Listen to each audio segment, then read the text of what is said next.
Hair. यहां तक कल मैंने डिस्कस किया था, ये ओम्स लॉ को इंडिकेट करता है। क्लास 10 में सिर्फ हम लोग पढ़े थे V upon I equal to R, लेकिन आज हम पढ़ रहे हैं V upon I equal to R equal to ml divided by NE square A tau, where L and A is the geometrical factor of resistance। अगर L change करेंगे तो resistance change होगा, A चेंज करेंगे तो change होगा, but M, N, E and tau will remain same for given substance for given temperature। तो इसी से ये बना है R equal to rho L by A। स्पष्ट हो गया कि rho is the inherent properties of material, resistivity of the material. जैसे मटेरियल को चेंज करेंगे तो E चेंज नहीं होगा, M चेंज नहीं होगा, और अगर टेम्परेचर कांस्टेंट रखते हैं तो टाउ भी चेंज नहीं होगा, but N will get change because different types of metal have different electron density, free electron density. That's why this will change. This is because of this reason that a different material, conductor of different materials with same shape and size have different resistance, because availability of free electrons in different materials for the given volume or for the given shape and size remains are different। इसीलिए मैंने कल बताया था कि अगर aluminium ले लेते हैं और कॉपर वायर ले लेते हैं, दोनों का एरिया ऑफ क्रॉस सेक्शन भी सेम ले लेते हैं, लेंथ भी सेम ले लेते हैं, will their resistance remain same? Not at all, because हम सेम ले भी लें। हेलो,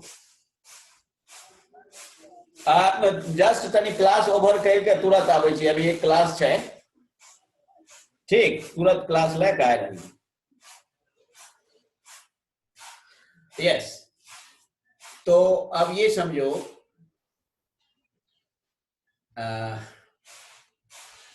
अब resistance is directly proportional to length and inversely proportional to area of cross section of conductor and depends on nature of material as well. Resistance 3 factor पर depend कर रहा है, nature of material पर। Nature of material means resistivity, क्योंकि N जो है nature of मटेरियल को इंडिकेट कर रहा है, और L ज्योमेट्रिकल फैक्टर हो गया, length of conductor, area of cross section हो गया, थिकनेस ऑफ कंडक्टर। तो रेसिस्टेंस ज्योमेट्रिकल फैक्टर पर डिपेंड करता है, बट रेसिस्टिविटी जिसे हम रो कहते हैं depends upon nature of material only and not on the geometrical dimension of conductor like length and area of cross section। इसलिए ये जो टर्म आप देख रहे हो M upon NE square tau, इसी को हम कहेंगे रेसिस्टिविटी। और स्पष्ट हो गया कि resistivity changes if number of free electron density changes और number electron density changes.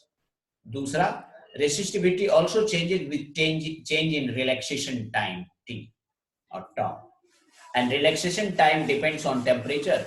So if temperature increases, relaxation time decreases and resistivity also increases।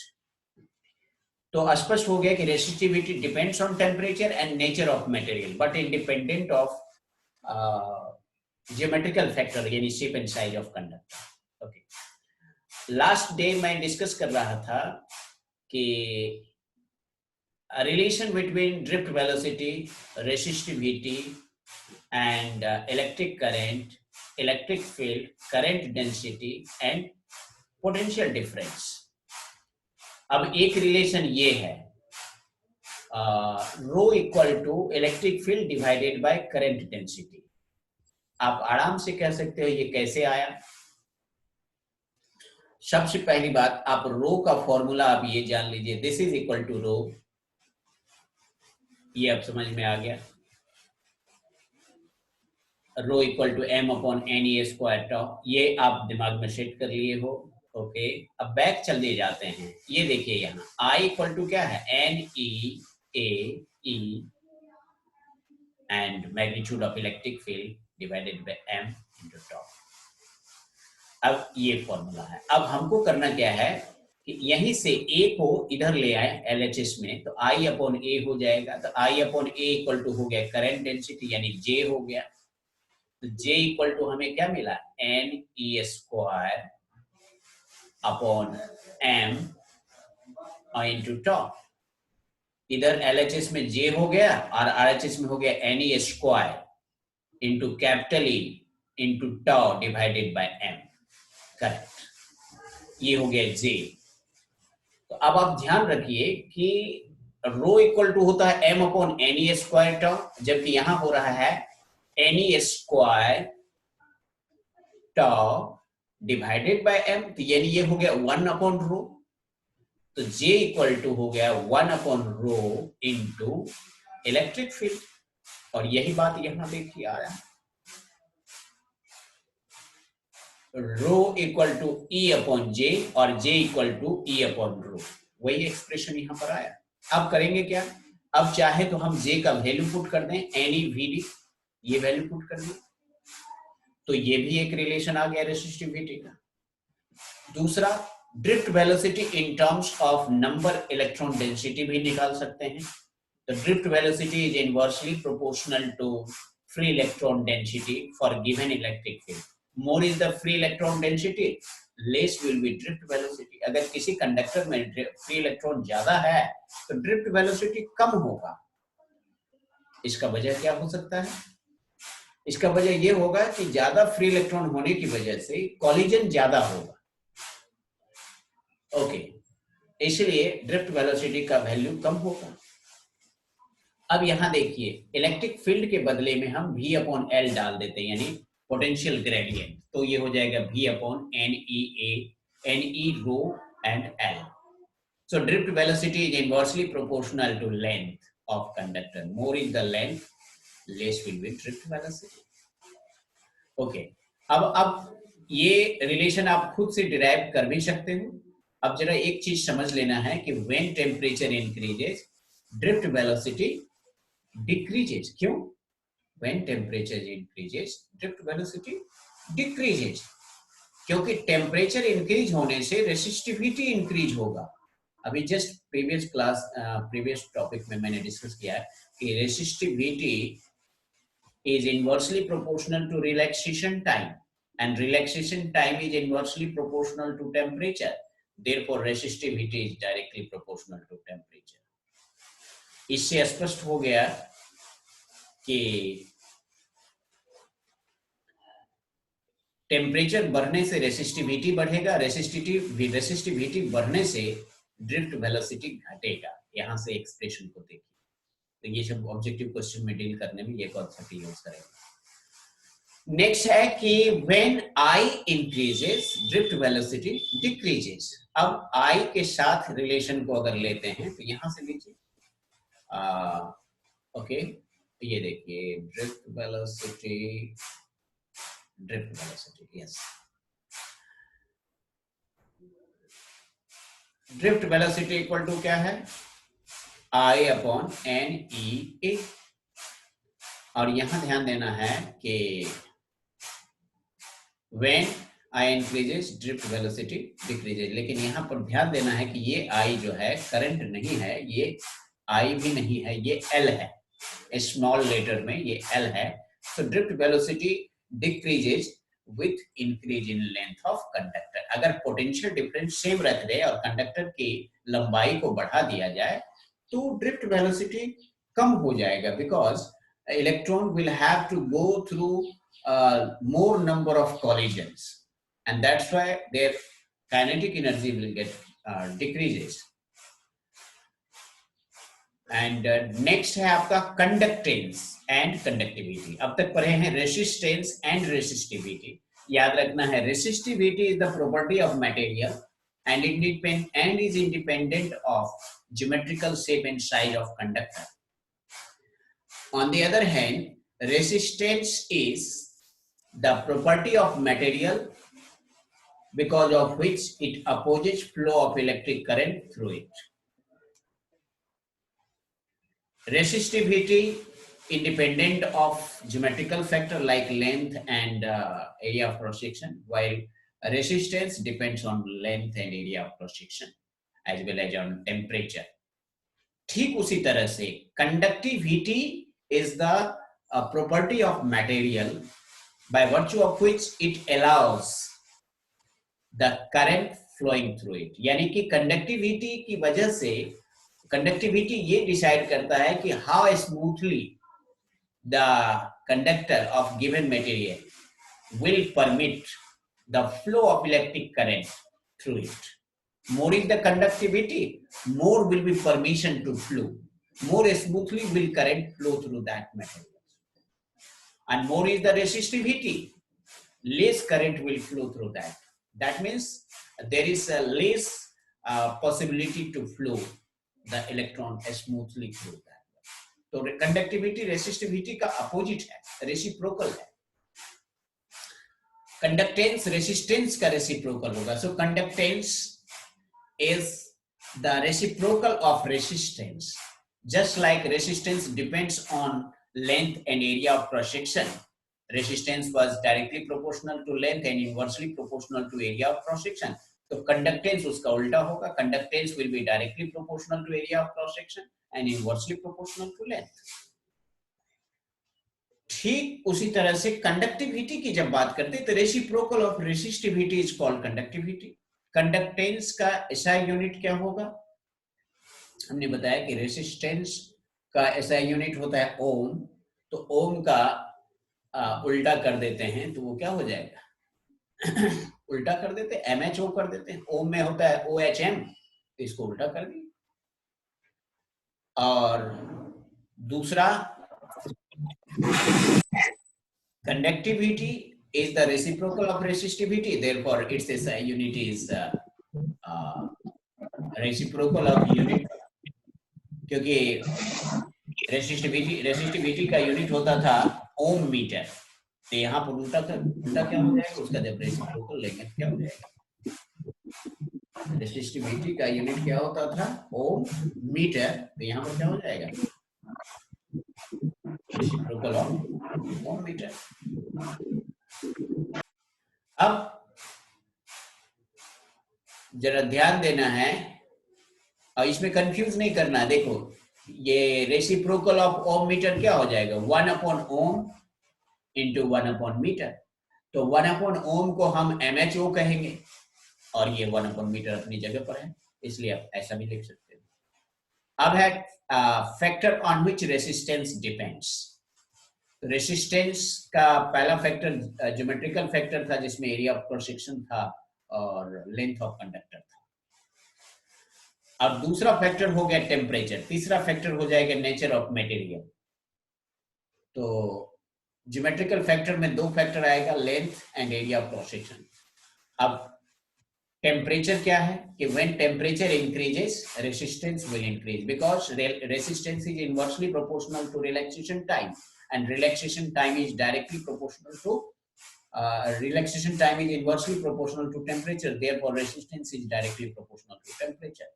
So when temperature increases, number of collision increases due to more internal energy of free electron and relaxation time decreases. क्योंकि number of collision बढ़ेगा तो relaxation time घट जाएगा, क्योंकि relaxation time is defined as the time interval between two successive collision.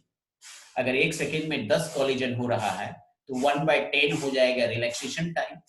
लेकिन अगर collision बढ़ जाता है, 1 सेकेंड में 20 कॉलिजन हो रहा है, तो पर सेकेंड कितना कॉलिजन होगा? तो 1 यानी कि इन 1 कॉलिजन कितना टाइम होगा? 1/20. तो जाहिर है कि रिलैक्सेशन टाइम घट गया टेम्परेचर बढ़ने से. तो ये फैक्ट है. अब आगे बढ़ते हैं. Temperature coefficient of resistance. As resistance depends on temperature, so resistance is directly proportional to temperature. So R naught is the resistance of conductor at absolute temperature and RT is the resistance of conductor at given temperature T.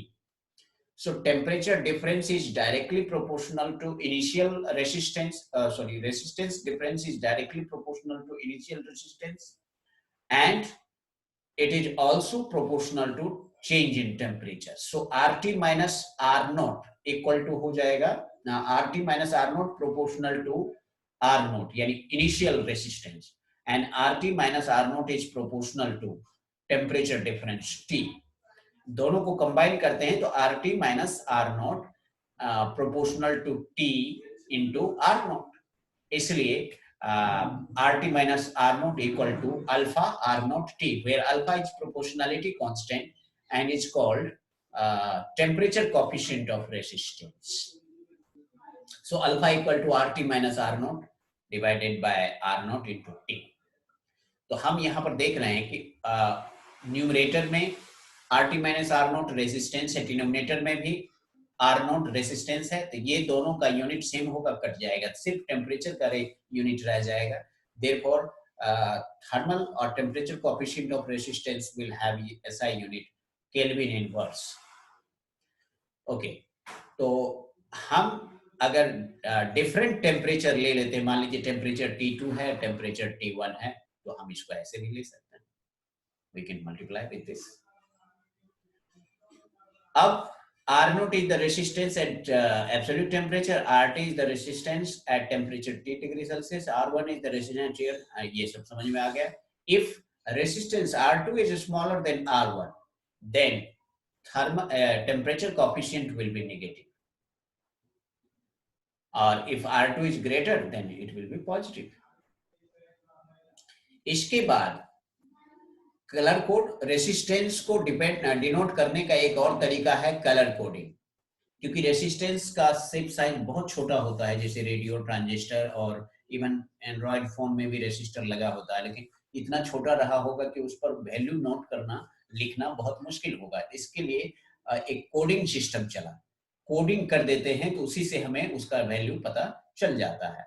तो coding के लिए हमें करना क्या होता है कि ring लेते हैं ऑफ डिफरेंट कलर्स, और हर एक रिंग वो अपना एक वैल्यू डिनोट करता है. जैसे फर्स्ट टू रिंग्स जब लेफ्ट टू राइट बढ़ते हैं तो first two rings in the left will give you the first two digit of the resistance, and third ring जो है वो मल्टीप्लायर का काम करेगा,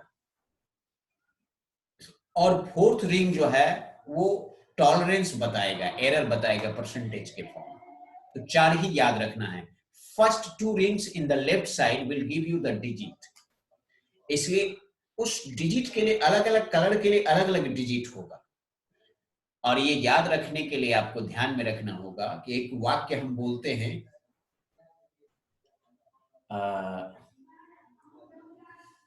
इसको पहले आप समझ लीजिए. तो उससे बीबी रॉय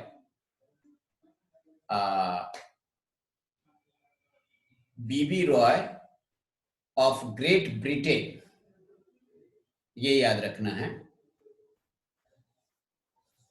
और फिर उसमें ये ध्यान देना है कि बीबी रॉय का मतलब है बी दो बार आ रहा है, बी फॉर ब्लैक और फिर बी फॉर ब्राउन, फिर है Roy, R for red, O for orange, Y for yellow. अब फिर आता है great, G for grey, Britain, B for blue, और फिर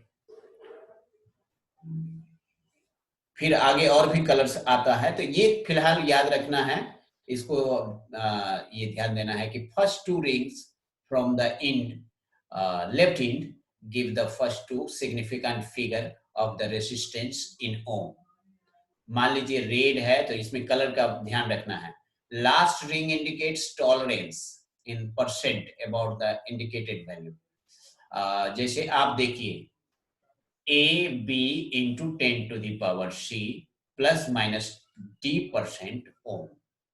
अब यहां देखिए फर्स्ट टू अल्फाबेट जो है वो डिजिट को इंडिकेट करेगा, और थर्ड रिंग जो है वो इंडिकेट करेगा मल्टीप्लायर का 10 to the power के फॉर्म, और फिर प्लस माइनस देंगे, और फोर्थ रिंग जो इंडिकेट करेगा वो टॉलरेंस को परसेंटेज में इंडिकेट करेंगे. तो यही याद रखना होगा.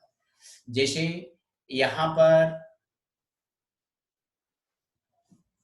ए और बी है, तो चूंकि इसमें कोई लेटर ए है नहीं, ठीक है, और इसको मैं जरा और भी इसमें वो सेंटेंस हाँ दिया है, B B Roy of Great Britain has very good wife.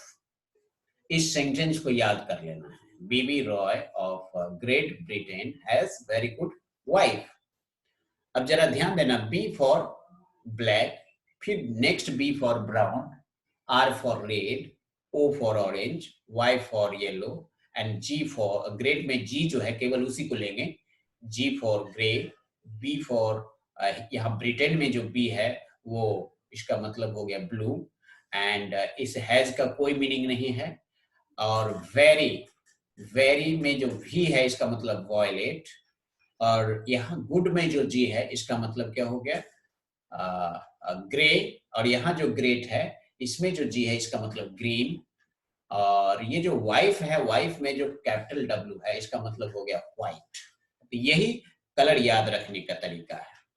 अब जरा ध्यान दीजिए, B B Roy great Britain has very good wife, सिर्फ बीच में जो हैज आया है वो सेंटेंस कंप्लीट करने के लिए आया है, इसलिए हैज का कोई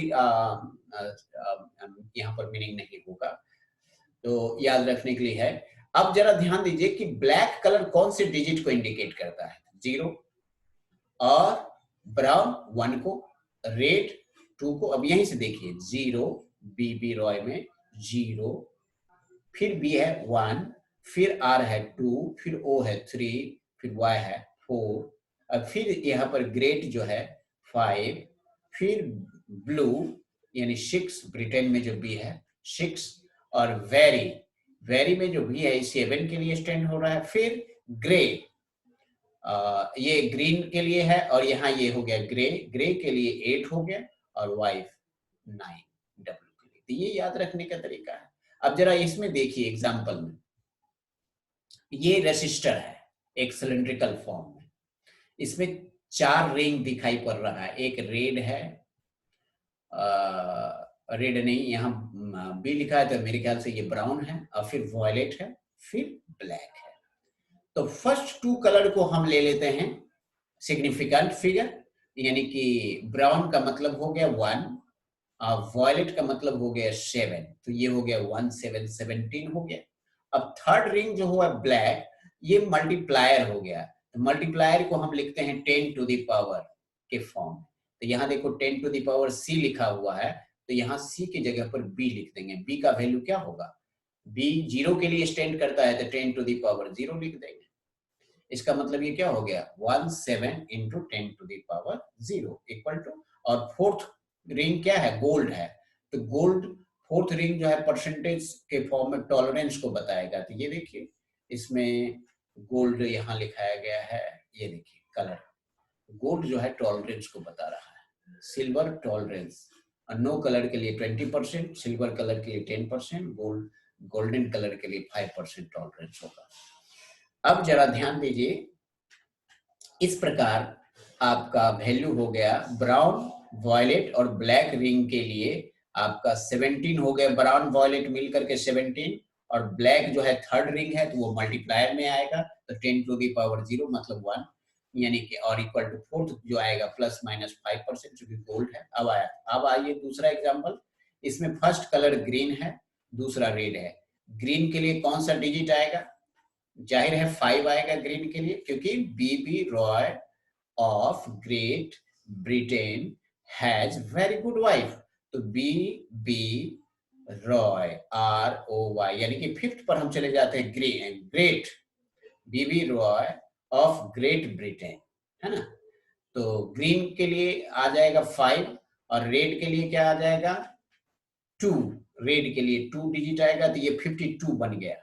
अब बचा थर्ड रिंग ब्लू है, तो ब्लू के लिए कौन सा डिजिट हम लेंगे, ब्लू के लिए हम 6 डिजिट लेते हैं, क्योंकि ग्रेट ब्रिटेन, ये देखिए तो यहाँ आ गया 6 ब्लू के लिए, तो ये हो गया 5 2 into 10 to the power 6, और फिर फोर्थ कलर जो है वो सिल्वर कलर का है, तो इसका परसेंटेज जो आएगा वो 10% आएगा।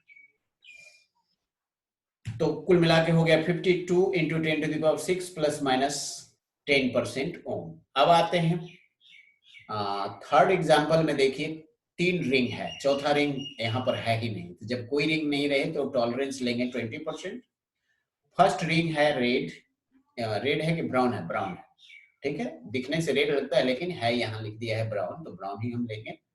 और सेकेंड रिंग है वॉयलेट, वॉयलेट के लिए 7 आता है, तो brown and 7, brown and violet मिलकर के बनाया 1 एंड 7, 17 हो गया। और ब्लैक है थर्ड डिजिट, तो 10 टू द पावर 0, क्योंकि ब्लैक के लिए 0 डिजिट लेंगे। और उसके बाद फोर्थ कलर कोई है ही नहीं, तो इसके लिए परसेंटेज एरर लेंगे 20% टॉलरेंस, तो ये हो गया 17 प्लस माइनस 20% हो गया। तो ये याद रखने का, तो हमने कलर कोडिंग भी समझ लिया है कि रेसिस्टेंस को कलर से कैसे डिनोट कर सकते हैं, इसका आप अपने टेक्स्ट बुक में भी प्रैक्टिस 2-4 बार कर लेना है। अब है another colour code for carbon resistors. Carbon resistor के लिए कलर कोडिंग अलग होता है। रेसिस्टर्स को एक कंडक्टर के रूप में भी बनाते हैं, एक कार्बन को भी रेसिस्टर के रूप में यूज करते हैं। तो कार्बन रेसिस्टर्स जो होता है, the colour of body gives the first significant figure, यानी कार्बन रेसिस्टर में जो बॉडी का कलर है, पूरा बॉडी का, वो फर्स्ट डिजिट बताएगा।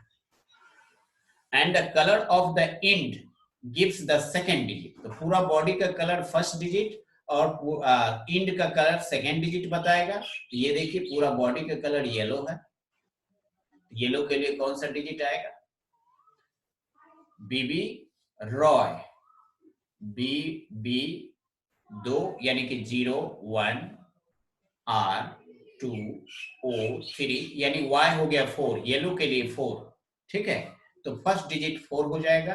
और एंड में है रेड, तो रेड के लिए क्या होगा 2 बीबी रॉय, तो यानी 4-2 आ जाएगा।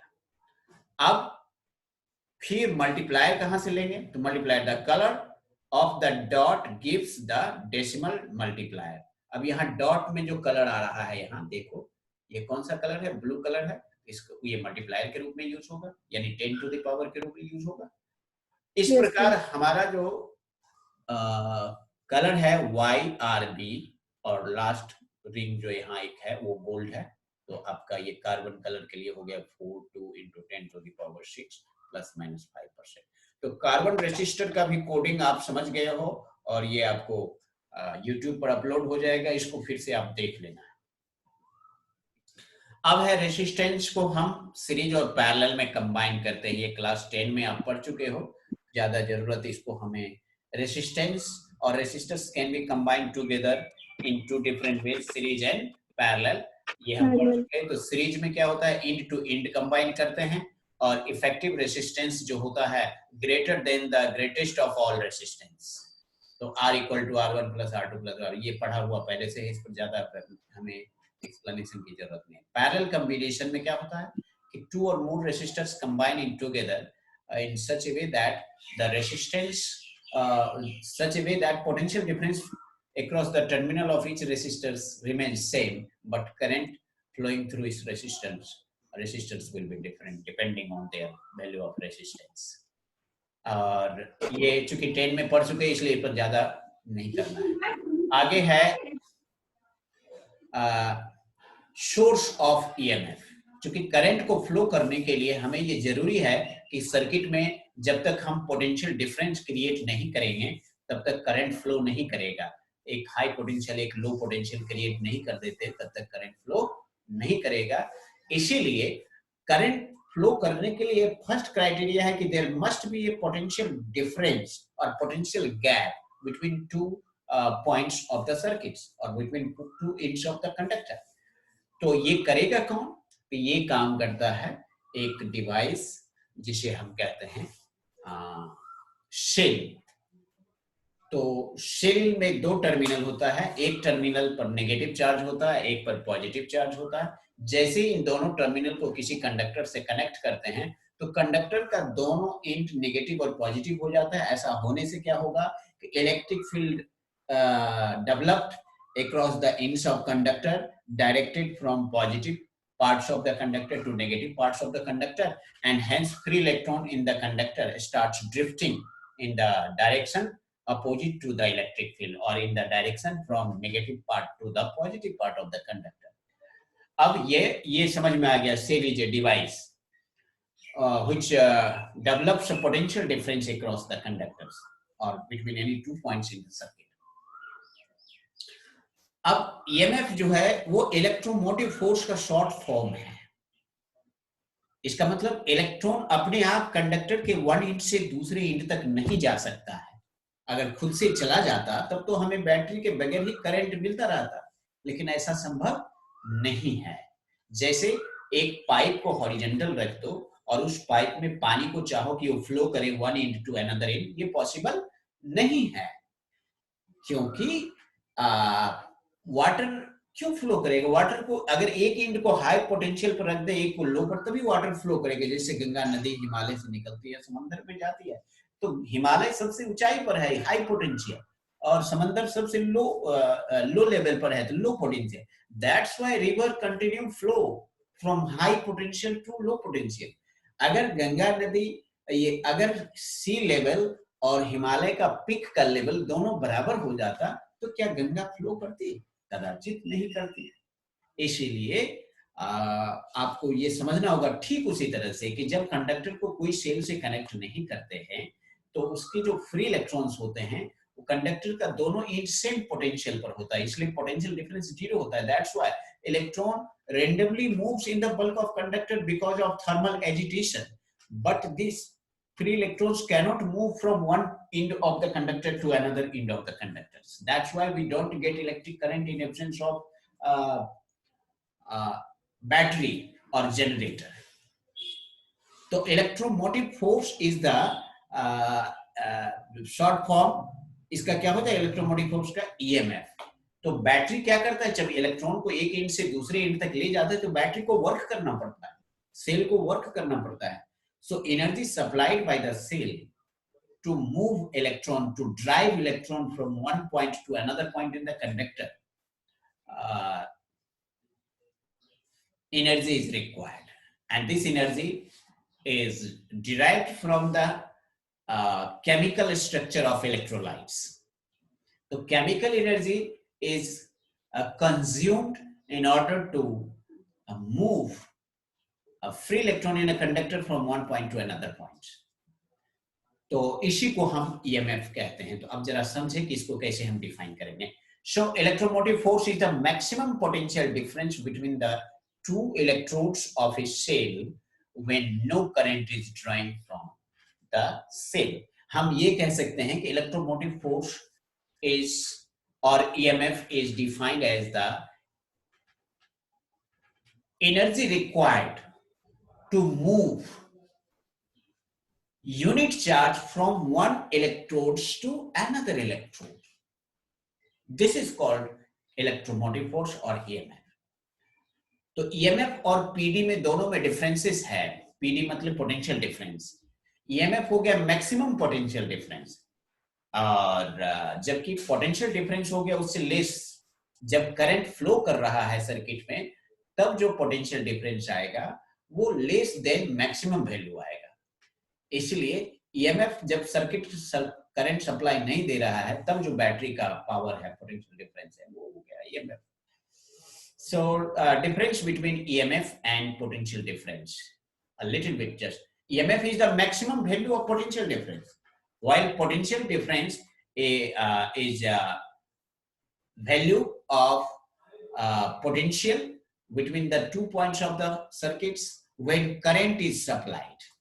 So it is less than that of the maximum value of potential difference or EMF. So EMF is the maximum potential difference between two electrodes of the cell when no current is drawn from the cell, that is when circuit is open. Then whatever the potential difference across the terminal of the cell is called EMF. On the other hand, potential difference is what? Is the potential difference between any 2 points in the circuit when current is flowing through the circuit. Second point क्या है कि it is independent of resistance of the circuit. यानी EMF is the independent of resistance of the circuit. So whatever resistance is there in the circuit, it is independent of that.